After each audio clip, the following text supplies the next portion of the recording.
Hello and welcome everybody to yet another glorious episode of the Trial and Aaron podcast, but we call it the Tap. I am your host, Aaron, and on tap today, it's a solo tap, just how you like it. A couple of things. The first, it's going to be a review of Happy Gilmore 2, the long-awaited, the long-coveted Happy Gilmore 2. It's finally arrived, and I watched it this past weekend. And the second, a major announcement, a major... my goodness, step forward for the Tap Enterprise, the entity that is the Trial and Aaron podcast. It's growing, it's evolving. It's the announcement of Tap Trivia and what that is, what it's going to look like, and I'm excited. Only at Hoobies on Sundays, baby. But before that, let us get into Happy Gilmore 2. I'm just going out to the races, got my notes, and God bless it. We're going to do this like we did in advertising school. One of my teachers, a copywriting teacher, Justin, he would give us a compliment sandwich, you would call it. But this will just be a sandwich review, not just because it's my nickname, but because we're going to start off with something we like, a little something, a little bread, a little brioche, and then we're going to get into the shittiness of it. This one's going to be a big, fat shit sandwich right there in the middle, everything wrong with it. And then you end it with a little compliment, just a little something so you don't leave here all poopy pants and negative. Good, bad, good. All right, that's how it goes. Overall, I'm going to give this movie a B-. And I think that is extra generous, and it only gets that because of who its predecessor is, the OG Happy Gilmore #1, the namesake for Happy Madison. It's a movie that was foundational to the silliness and zaniness that is me, to so many other youngsters growing up in the 90s that saw the original Happy Gilmore come out, I want to say in 96. Just iconic. Shooter McGavin, the greatest sports movie villain of all time. It's just everything about that. There's so many one-liners. It was subtly wacky. It was just the perfect comedy. Just goofy, outrageous, and just everything you wanted to in, I don't want to say a clever way, but it captured your heart and soul. You fell in love with Happy, the golfing, the Chubbs Peterson, the Carl Weathers was such a perfect addition to it. But honestly, Shooter is really what such a huge... Happy alone was great, but Shooter McGavin was just the best bad guy, is one that you love, just like a Stone Cold Steve Austin or a Dwayne "The Rock" Johnson. You're not necessarily cheering for him, but you love him because he's such a shithead. And this one starts out just as a forewarning, semi-spoilers ahead. If you haven't seen it, I mean, I'm not going to say don't watch it. Give it its time, give it its due. Honor the first movie by watching this, whatever this is. Overall, what I like, the premise of it is pretty good. Starts off a little devastating. I mean, beginning of the first one, you forget his dad gets killed by a hockey puck in the very beginning. Just the old video when he's just doing a little monologue. It starts off with a monologue again, just kind of bringing it up to date. Happy, I did think they did. I thought he retired after the end of the first one, but he kept on playing, and luck is a huge part of him winning multiple gold jackets and multiple tours. And just through luck, he has kids. He has Virginia Bennett, the publicist. Things happen to where he... fuck it. Spoilers indeed. Here they come. Virginia Bennett gets killed. One of his drives, it's going off course, and she turns around and just gets hit in the head, and she dies. I'm like, what?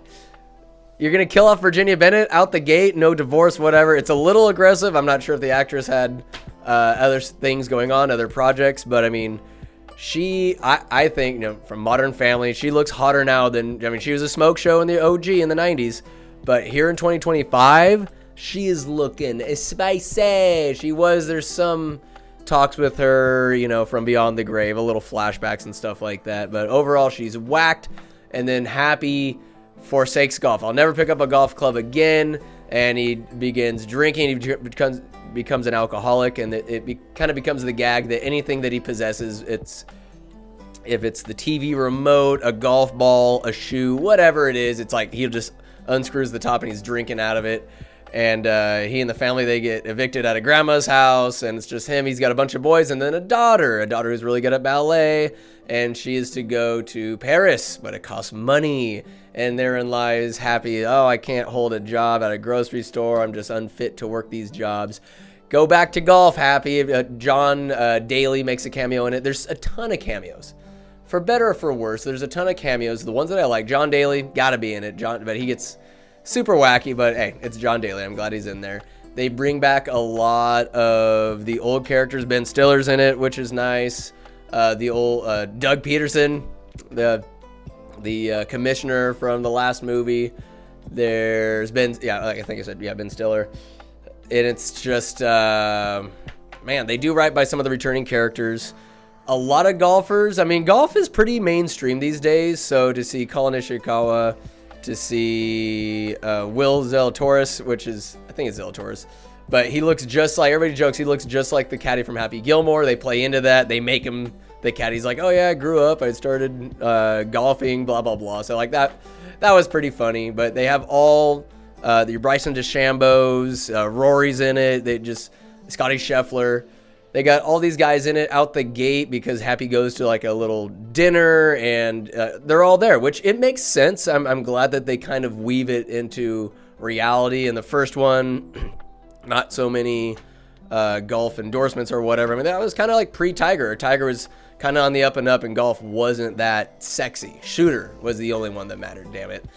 And the cameos are good. It starts off all right, where Happy needs to prove himself to get on this squad for regular golf to go up against what's called maxi golf, the equivalent to live golf in our world. And I can appreciate them wanting to shit on the ridiculousness that is live golf, but unfortunately they go to at the expense of like the movie itself, and it just turns into an absolute clown show, cartoonish. And yes, the original is wacky and silly, but there's a subtle slapstick to it.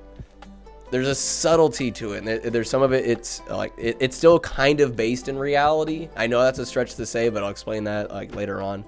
But the cameos, there's a gratuitous amount of them, and Happy, to get back into form, goes to a Muni course, and he kind of shits all over himself, but then has like one really good hit. He kind of figures it out a little bit, goes to rehab, and then like the premise of it, it's okay. I can swallow it. Shooter McGavin, he's in the loony bin, and I'm like, all right, like Shooter going to the loony bin. Maybe he was in jail or whatever. I guess it's a decent explanation that he's been there for 30 years in the loony bin. So the premise, how it starts, the first, I would say, third of the movie, I'm like, all right, I'm on board. It's not hitting and punching just like the first one. You can't go in expecting a repeat or lightning striking twice with like the first one was just so iconic and legendary. This one, the shoes that had to fill, almost impossible, but you know, you have Adam Sandler back, you have his boys that are just all kind of ding-dongs, whatever. They're just dumb. They're just there to be some goofy aggro machismo, I would say. None of them really are like hockey players. They kind of stray away from that, but so that's about as nice as I can be. Going into it, it's like, all right, Happy Madison in general, their movies the past decade are just so hyperactive insanity, where there's just a lot of yelling. So at the dinner that Happy goes to, all the other golfers are there. Travis Kelce makes an appearance. He's a waiter, and I guess Bad Bunny, this curly-headed dude, I didn't recognize it was him, but he's Happy's new caddy. There's a lot of just, they decide right then and there, yeah, we're going to take on maxi golf. We're going to prove to them because they're challenging us. Let's go. And God bless it. Hold on, turn on reaction. Oh, whatever. Sorry, computer's talking to me. It's so over the top because somebody gets thrown through a table at the dinner. Guys are getting slapped around or kicked in the nuts, whatever, and then just everybody's like, woo, yeah. There's a bunch of like wooing and yelling, and just you're just caught off guard of just, what the fuck am I watching? Like, why is it so hyperactive? It wasn't that hyperactive before, and it's just, every Happy Madison movie coming out, it's just this over-the-top brofest wooing. Yes, you're having fun with all of Adam Sandler's friends. You're on set. You're having a good time. But it was just too much. Too goddamn much. And I was just over it then. I was like, this is a little worrisome. They go to Shooter, the maxi golf guy who tried to recruit Happy, gets Shooter out of the loony bin, shows him the new course that golf will turn into. Shooter's like, no, I'm not having it. But he's so wacky, as if he was wacky before, but now he's turned up into a cartoon character where you can't really believe it. He's not there's no foundation in reality, whereas the original Shooter, it's like, okay, he's like kind of a dick, but he's a great golfer.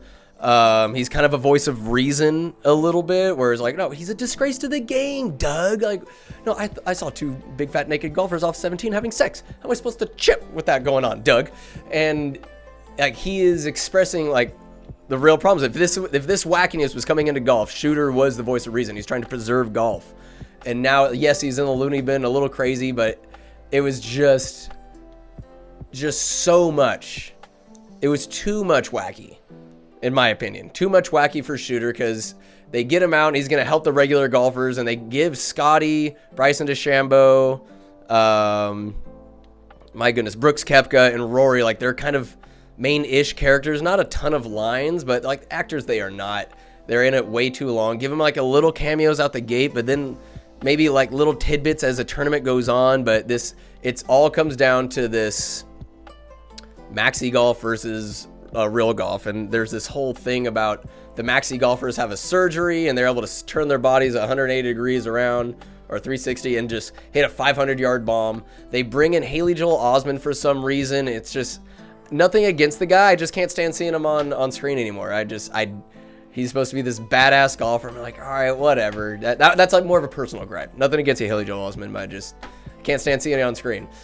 And the movie just keeps going, and like the climax of it is just it's just over the top. And in Happy Gilmore 1, it's Happy versus Shooter. Chubbs is dead. The stakes are there. Like, we're trying to get pay for grandma's house.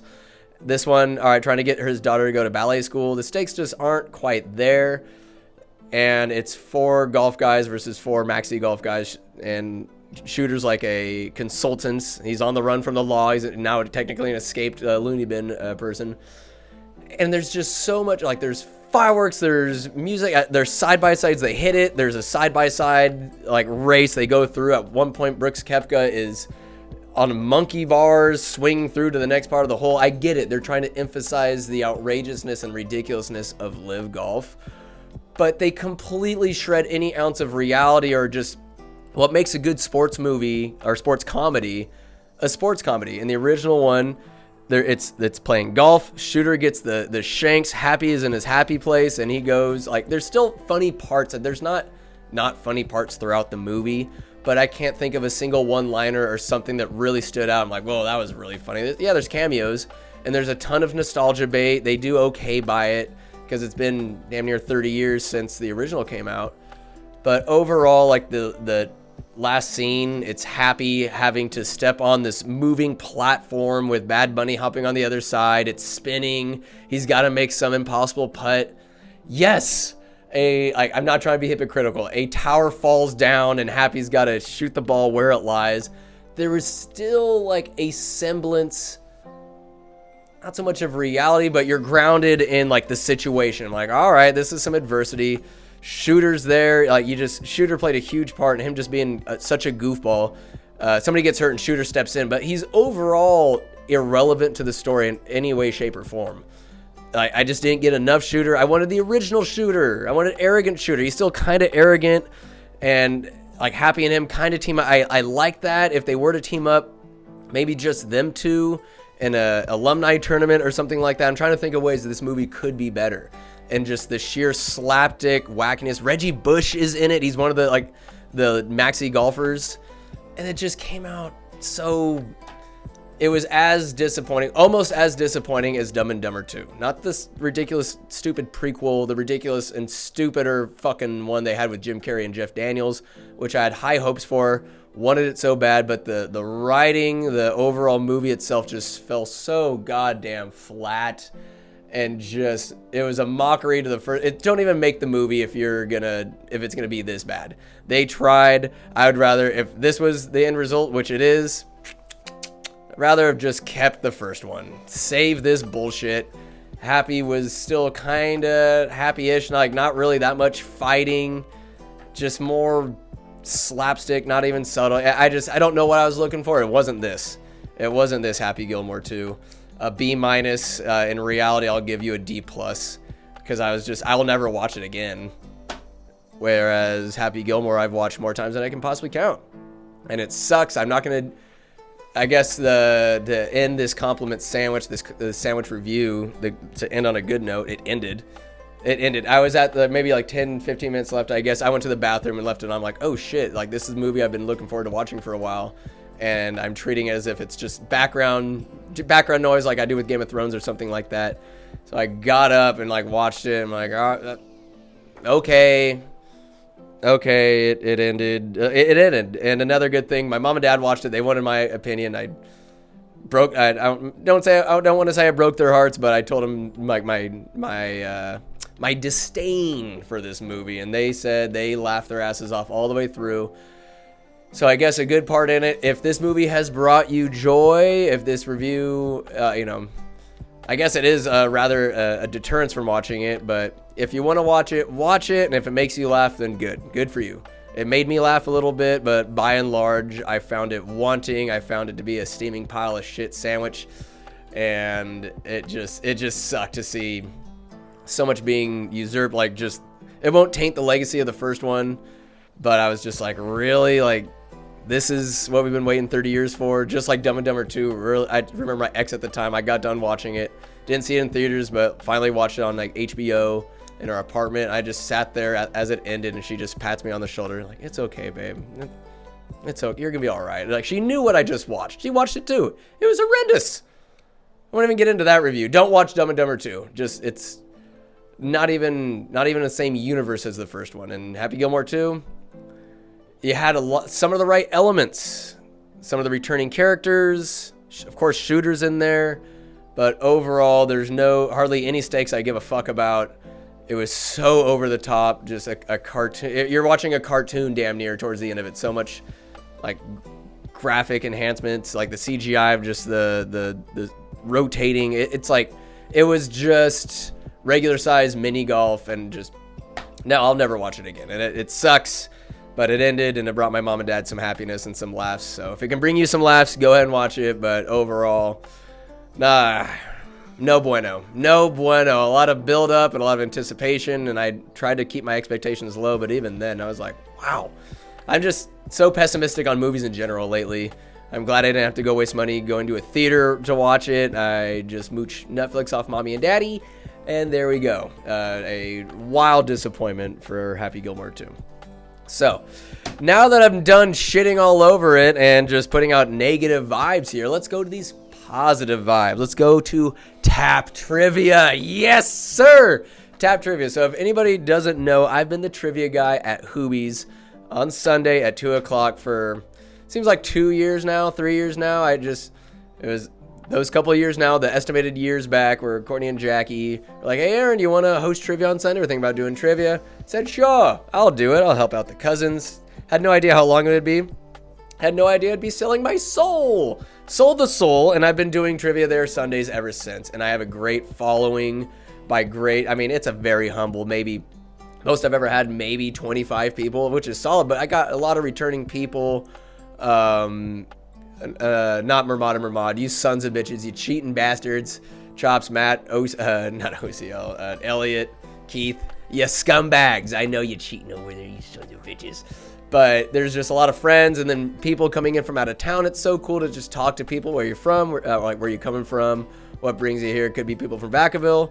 I shared a beer with people visiting from Milwaukee because their friend was getting married, and they were just hanging out after the fact. I told them I'm a Vikings fan, and trivia ended, and I just chilled with this guy and his wife, and they were just telling me about their hometown in Milwaukee, and how they have Packers tickets, and how it's generational. You can't really buy them. It's the tickets are passed down from generation to generation. It's just so cool. And we just shot the shit for like an hour afterwards. That's just one of the more cool instances I had hosting trivia. But just to go aggro and just lose my shit, yell, scream, vilify Team Mermad and Mermad, and just, I don't know, just having fun with it. There's days where I don't feel like doing it, but man, just going in, talking to people, and just, they gave me a microphone and a speaker to get a couple brewskis in me. Shout out to Nick and Tilly and just the whole Hoobies crew out there, just getting it done. I think it's super fun. 2 o'clock on Sundays. Football's on, but we're gonna have to figure out a way to get football on at the same time for people, because Tap Trivia is coming in. We used to go through King Trivia, third party, and they would send us questions, trivia questions every week. I go through it on the tablet. People answer on their phones. King Trivia, you're sucking toes, baby, because a lot of stuff is factually incorrect. You ask some fun questions, but then you just hit the e-brake and fly off the side of the cliff of a solid continuation. It was like, yeah, we're chugging along, and then you ask some stupid ass history questions or geography. Just history and geography is fine, but the way you're asking it and just the complete derailing of whatever flow we had going, you derailed us. And then I look like the asshole because I'm asking the questions. So, and there's times where like there's spelling errors, or like, again, the questions not being asked correct, or just they'll have an answer, but people are actually, hey, I looked it up, this is actually not right. We can't have that, but what we will have is Tap fucking Trivia. So I'm coming up with the questions. It's gonna be 5 rounds of 5 questions. There'll be some video clip ones, and like every video clips, audio clips. It's gonna be very interactive. It's gonna be me making a Canva presentation. It's like PowerPoint, but better because it's not fucking Microsoft. And it's gonna go up on the big screen, with my laptop, HDMI cable connected. Hand out notepads to everybody. Every team is gonna put down their team name and then put down your answers. You're gonna turn in the answers to me. I will judge you thusly. Make sure you get it right or wrong. And then the points, what do we have here? A couple of Tap Trivia points. What's that? Yeah, they are coins. They're going to be poker chips. I'm working on spray painting them. I need to do a better job, but here they are. Soon we'll have stickers on them. Yes, the black and pink Tap Trivia tokens. They're there. They're points. And between every round, there will be a wager round. And I was talking a lot of shit about Happy Gilmore, Maxi Golf, whatever. I want to make trivia a little more interactive, a little more fun, a little more game showy. There's not going to be crazy lights, or we're not there yet. But for now, between every round, we're going to have wagers. So if you're falling behind, another team has 25 points, whatever, and you're just chilling with 8, 12, you want to make some boost, you can just bet the chips, bet your points. So you got 12. I want to bet it all. Bet the house. And last time I did that, a little preview last time I did trivia, D20 roll.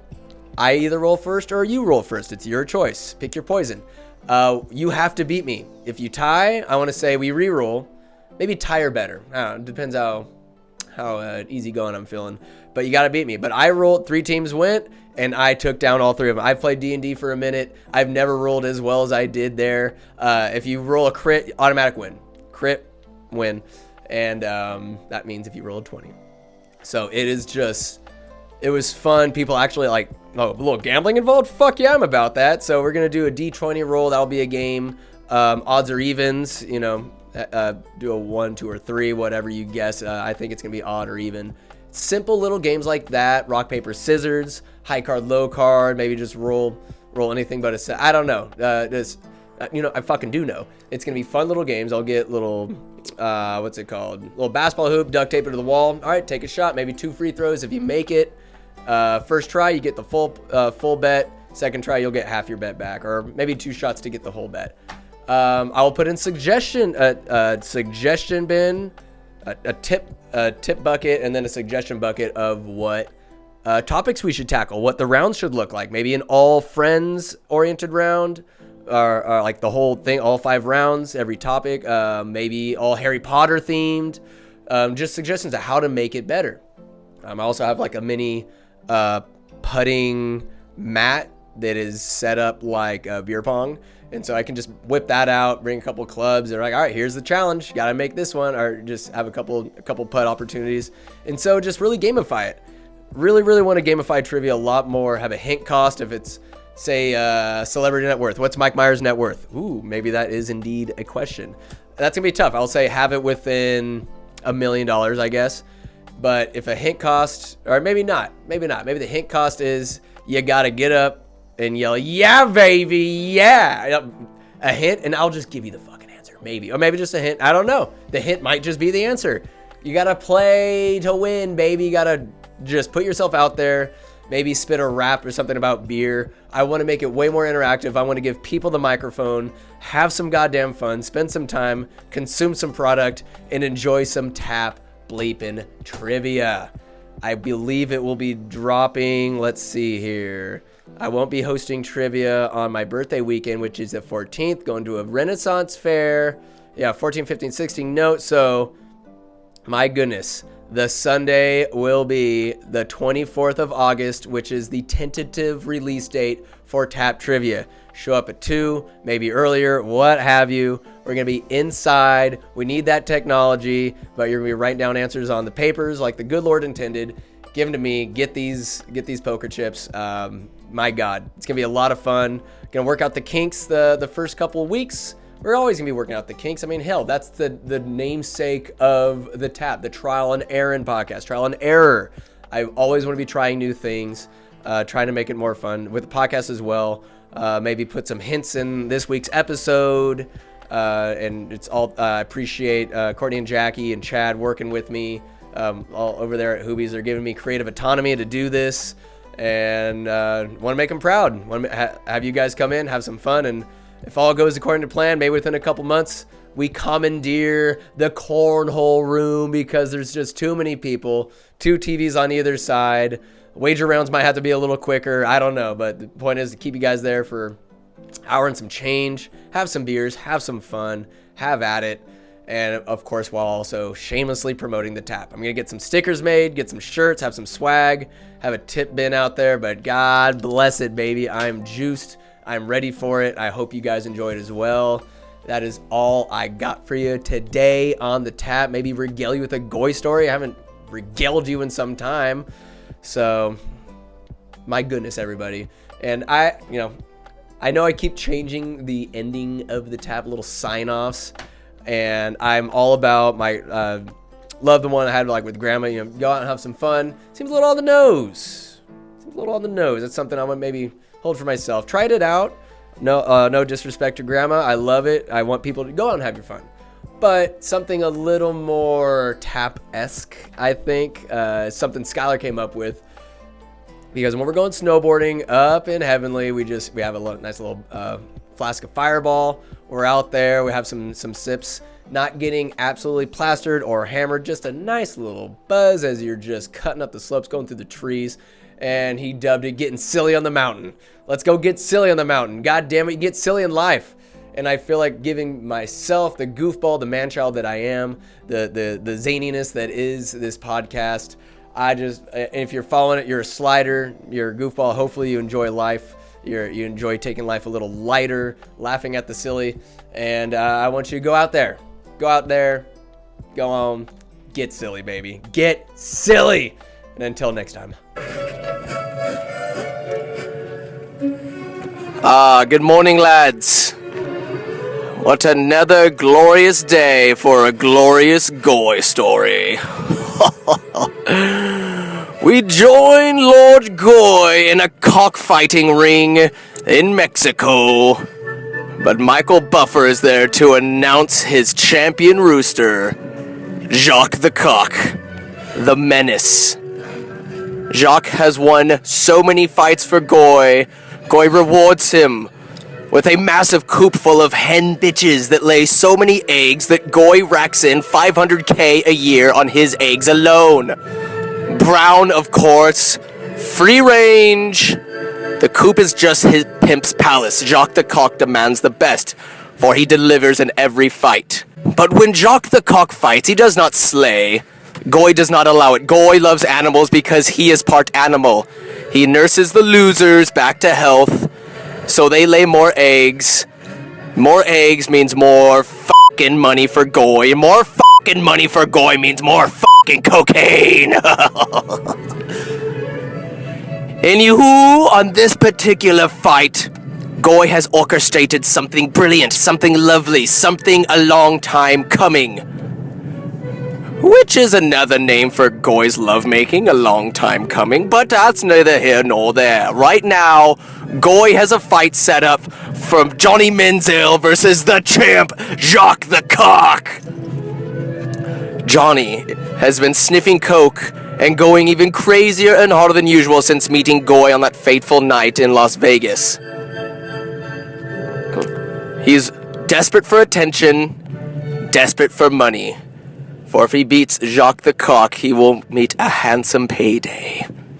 The world is watching, not pay-per-view, for Goy wants the world to see what his rooster can do against Johnny Manziel at a cockfighting ring, 8 feet by 8 feet. Yes. Johnny Manziel comes into the ring, ready to roll. The announcer, Michael Buffer, Johnny Manziel, college, he's so good. He ain't shit. Nobody likes Johnny. Johnny's in there, pumping his fist, thinking he's all that. But he doesn't know the plays. He doesn't know. He never trained. He was partying the night before. Went to a donkey show. Jacques the Cock has been fighting long and hard. Michael Buffer announces, and now, fighting at 1 foot tall, 12 pounds, coming out of Woodland, California, Jacques the Cock!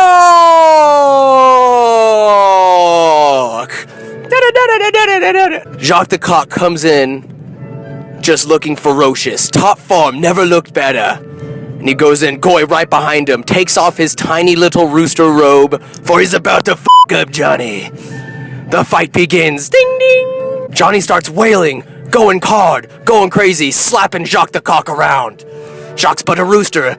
He's very quick, bounces around, slices up Johnny a couple times with the razors bound to his ankles. Johnny takes damage, but he's so coked out of his mind he doesn't feel it, and starts slapping Jacques around. Jacques' never taken this kind of beating before. Luckily, he makes it to the end of the round. Johnny goes to his corner. Goy gets Jacques. He's rooster out of breath. But it's all good. Goy takes a handful of coke, stuffs it in Jacques' face, and he goes, goes in the next round, fucks up Johnny Manziel. He's too quick, he's too agile, he's too mobile. Jacques the Cock fucks up Johnny Manziel, cuts his Achilles tendons, just gets his feathers into a fist, feathers flying everywhere, punches him in his fat ugly face. Johnny can't stand it. Johnny coked out of his mind, but Jacques is so fast, he's just fucking him up every which way. Goy gets the crowd into it. Jacques the Cock, Jacques the Cock, Jacques the Cock. They're all Mexican, but now they can speak English because the inspiration of Jacques the Cock gives them the power to speak English. Everybody's on cocaine. Everybody's watching Jacques the Cock go to town. Johnny Manziel is in a bloody pulp. He's counted out 10 seconds. Jacques the Cock wins, but Goy has had enough. He puts the little robe back on Jacques the Cock, sends him on his way to go bang all the roosters to produce 50 eggs that day, for Jacques the Cock is the rooster version of Goy. Goy goes in with a massive hammer, looks down at Johnny Manziel. Goy, too sober to do what he wants to do, double stacks 2 cocaine-filled Hot Pockets, and he goes, Johnny, your time is done, kid. And then in one mighty blow, crushes Johnny's head with a giant fucking hammer. Goy, not a stranger to outrageous acts of violence, does away with his foe, so not the realms of social media or ESPN has to report on Johnny Manziel anymore. Johnny's done. We don't have to hear from him anymore. We're all done. It's fantastic. Oh, God. For the holiday that Goy and Jacques the Cock take, you already know. They are back off the 3rd fairway of Augusta. Awaiting them are John Daly, and of course, a surprise appearance by, yes, Macho Man Randy Savage is there. This song is playing as they have revels. There's bitches everywhere to celebrate the victory of Jacques the Cock. Cocaine everywhere. It's snowing. Wait, that's not snow, it's cocaine. Sandwich has gone off the rails this time, boys. Coke, booze. Jacques the Cock, the newest member of the Goy Squad. Oh my God. What a lovely tale of triumph and tribulation. For today, gents, I say, have a Goy day. But remember the name, Jacques the Cock, cause it's gonna come up a lot more in future Goy stories, cause we got John f***ing Daly, Macho Man Randy Savage, Jacques the Cock, and of course, it's your boy Goy coming in hot. Hotter than cocaine-filled Hot Packets. Who knows what Goy's gonna do next with all of his boys, cause he's a connoisseur of eggs, crabs, and all types of ill shit. Oh my God. I love telling these stories cause I get my nut every goddamn time. Have a Goy day, fellas. More Goy coming at ya. Goy, damn it. You lose! Good day, sir!